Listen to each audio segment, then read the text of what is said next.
আজকে দিনটা ছিল খুব খুশির একটা দিন।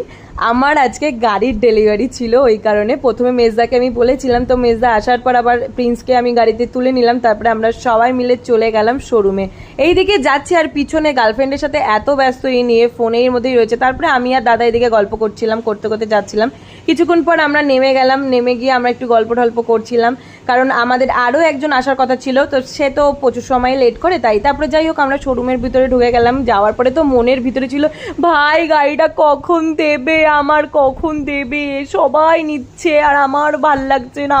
কিছুক্ষণ পর আমার হাতে দিয়ে দিল দুটো চাবি রিং, আর এই সাইডে কিছু লিস্ট ফিস দিয়েছিল, তো ও এবার দেখছিল সেইগুলো। তো কিছুক্ষণ পর ভাইয়ার আগমন ঘটে, এইদিকে ভাইয়া এসছে আর এইদিকে এ তো ফোনে গল্প করে সারাক্ষণ গার্লফ্রেন্ডের সাথে, যায় নাকি কথা বলে।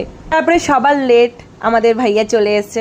তো আসার পর আমরা নিচে চলে গেলাম, কারণ গাড়ি ডেলিভারি দেওয়ার টাইম হয়ে গেছিলো। তো দিয়ে দিয়েছে গাইজ, এটা আমার গাড়ি। জাস্ট ওয়াও, আমি কোনো ভাবতে পারিনি এই দিনটা আমার কাছে খুব তাড়াতাড়ি চলে আসবে। গাড়ির সাথে সাথে দিয়ে দিয়েছিল একটা হেলমেট আর একটা গাড়ির রেনকোট, যেহেতু বৃষ্টি পড়ছে তার জন্য।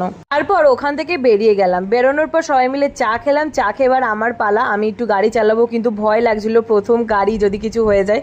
যাই হোক তারপরে আমি প্রিন্সকে বললাম যে ভাই তু লে মেরে সে নেই ও পায়েগা, তো ও নিয়ে নিয়েছিল, ওই গাড়ি চালাচ্ছিল পরে। তারপর আমরা সবাই মিলে চলে গেলাম মন্দিরে গাড়িটাকে পুজো দিতে। গাড়ি কিনেছি পুজো দিয়েই একেবারে আনবো বলেই আমি ভেবেছিলাম। তো যাই হোক এখানে গিয়ে ব্রাহ্মণ দাদু আমাদের এখানে পুজো করছে, সবকিছু মানে যা যা আছে রুলস রেগুলেশন সবকিছু।